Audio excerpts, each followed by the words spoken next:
Hey guys, thanks for checking out Pest Startup 101. It's been a long few weeks. Sorry for the delay, sorry for all the apologies, but I just want to give you guys a quick update. We had a whole mess about switching from offices.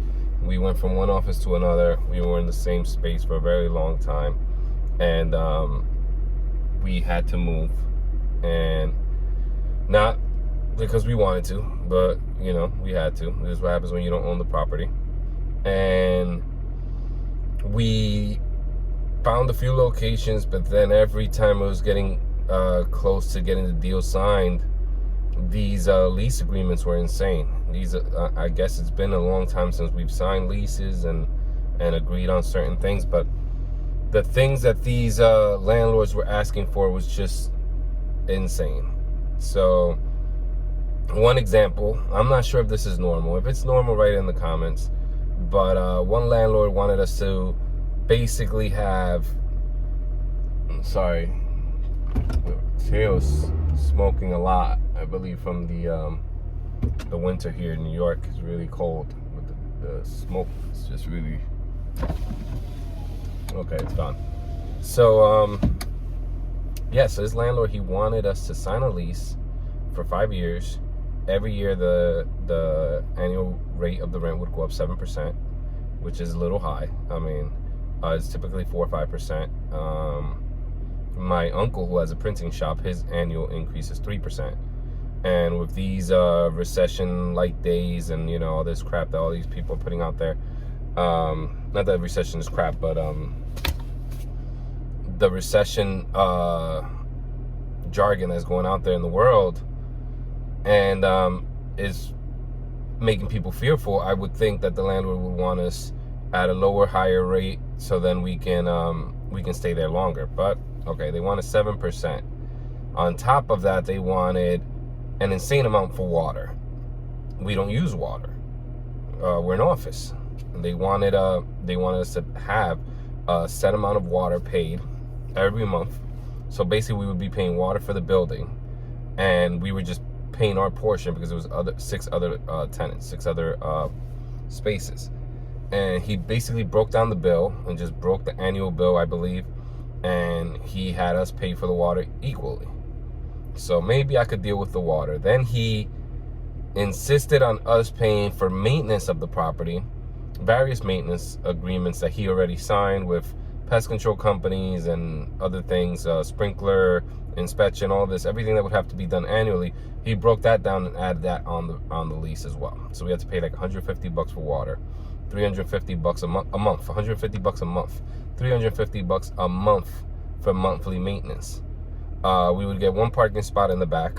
We are not allowed to park in front because it would take away parking spots from retail, which is understandable. So it's no big deal for that. But one spot for an office is insane, because when you're renting an office, you have a secretary, you have employees that come in and out, and one spot and people not able to park in front is just, it's kind of hard, okay? It's not impossible, but it's hard. You can tell your employees, hey, park a few blocks away and walk every day. But so you have that. Then you have the he also wanted what was it, a portion of the tax, our equal portion for the tax for the property. So the annual rate for the property is a certain amount, and he wanted another $300 a month from us to cover our portion of the taxable debt for the property that we don't own. And he just split it up amongst the tenants for them to pay. And then in each set of little addition to the monthly fees, he put that he can change it whenever he wanted. And then it was if something breaks, everyone's liable. So if something breaks, and he gets to choose, there's no discussion about who gets to repair whatever breaks. So if a water heater breaks, he picks the water heater repair company, and he gives us the amount, and then we have to split it up and pay it equally. So here's why this is a problem. This is why you should never do this. If you move into a place, you don't know how old these things are unless it's a fresh, newly constructed building for offices. And even then, when you get into a new building, even though they get it even though the building's spanking brand new, there are still leaks, there's still issues, there's still wiring problems, and then you would be liable for that. And the landlord knows that. He wants his rent money, and he wants to not have to deal with the property at all. He just wants it as a cash income business, which is understandable. It was his property, let him do whatever he wants, but the lease is insane. There was no wiggle room to anything there, and the wiggle room is for the benefit of the landlord and for the tenant, because the more comfortable we are and the more affordable it is, the longer we will stay. I mean, you're never going to be able to beat this rental rate. You're never going to beat this situation, this lease. I'm never leaving. That's that kind of thing. That's how I see it. But so because I had to tear everything apart as far as the podcast equipment, I never even got the video setup correctly because of the moving. I had a feeling, let me not set this stuff up, because I'm cutting things out and setting up backgrounds and setting up things for a property that I know I'm not going to stay in, and then I have to tear it all apart. So I'll give you guys 2 episodes, and then I have to tear everything apart, and then it'd look completely different. So I said, let me just keep the audio format going until I can get everything together. So that's the reason why it's been so long. I know I can still make podcast episodes. I've even tried making podcast episodes with the phone, and it just does not sound great. You can listen to our first episodes. Our first 2 episodes were with just an iPhone. One of them, the first episode was with the iPhone. The second episode was with an iPhone with one of those lab mics, is little lapel mics.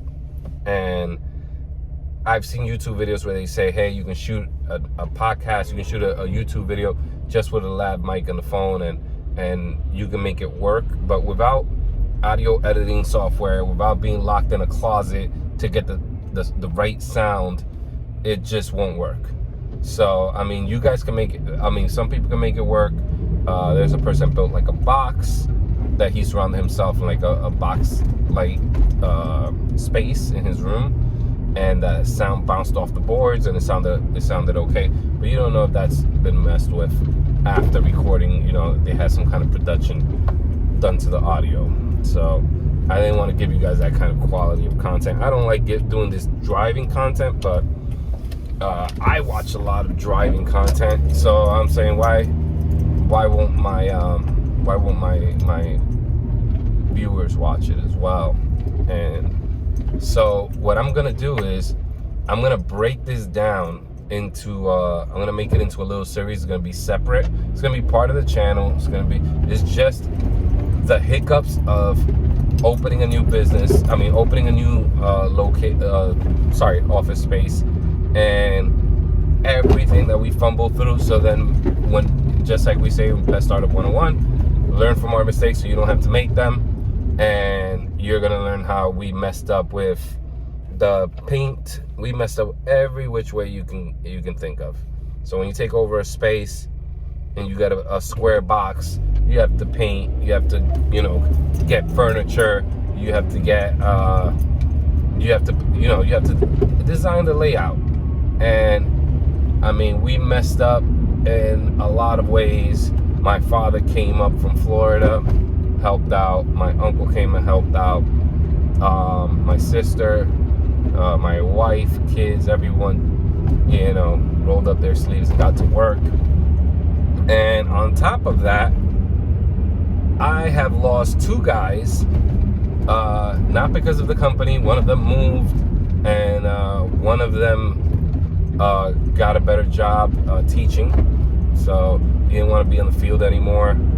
And I mean, we provide great schedules where people know exactly what they're getting as far as schedule for the week or for the the next few days. Nothing really changes, so they don't get any hiccups where they get random stops added to them and they're working super late. And the pay is decent. I mean, the pay is going up everywhere because it's so hard to find people that want to work. So the pay is going up, and we even offered to raise the pay, but I mean, to compete with a nice warm school with benefits and all that kind of stuff. So it's hard to compete with that when, yeah, you're out in the cold, and now it's getting colder here in New York, and it's 30 degrees outside, and you have to worry about your B&G freezing. And of course, you should take it home, but a lot of people forget, and then it gets frozen. You have to stick it in the passenger seat floor and crank up that heat. So, I mean, the guys that live in the cold, they understand. So, with this series, I keep rambling on and talking about things. With this series, I'm gonna put in a separate playlist. It's gonna come out back to back, and we're gonna sprinkle in some new episodes in there as far as business and as far as technician training and all the pest control business related stuff. But we're gonna make a series on the finding an office. So we're gonna go through, we're gonna drive by all the locations, gonna give you the rates, gonna give you the lease agreements that we received. I won't give you the exact agreements, but I'll break down the top points on them and why we chose not to sign them. And then I'm gonna talk to you about calculating,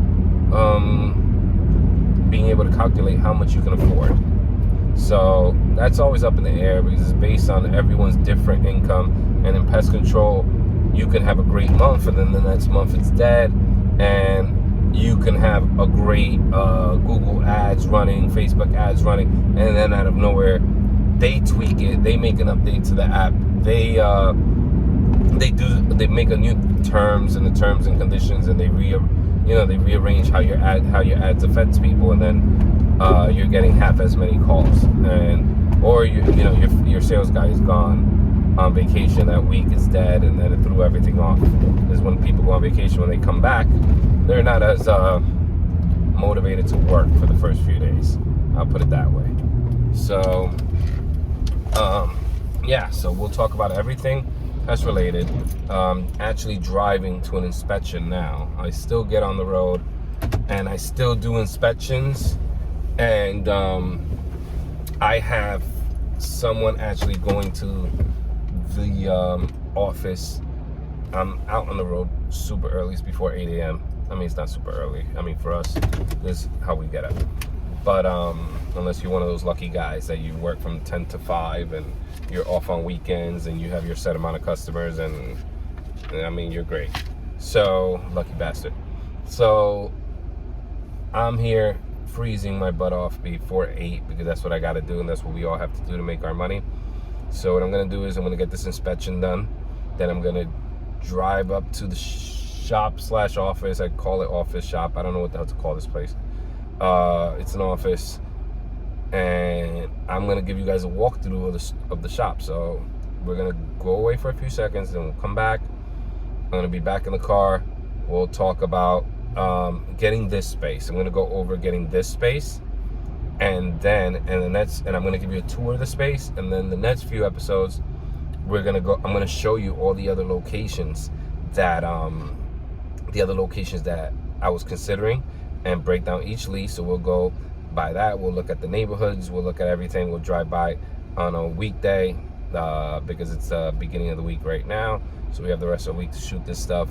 And I'll get footage of all the locations, put it up, break down the lease, break down the how much it would cost me really, because the lease is one rate, and then you have the other rates, which is you have the other things, which is the unforeseeable charges, the things you never think of. So when I think of lease, I don't think of internet. I forget internet. Then you're wondering, do I need a phone? Because I've never used a phone in the past. It just goes to my cell phone. All the calls get forwarded. And then you're like, hey, if I leave the office, I'm the one with the phone. What do I do? So, all right. So when we get back, I'm gonna tune back in when I'm almost at the office, right after this inspection. And then I'll give you a tour of the space, and we'll end the episode there.